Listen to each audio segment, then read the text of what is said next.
Այսօր մեր ուղերձից հետո, երբ մենք հայտարարեցինք, որ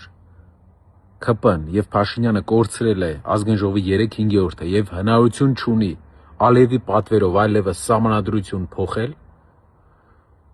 Կենտրոնական ընտրական հանձնաժողովը ընտրել է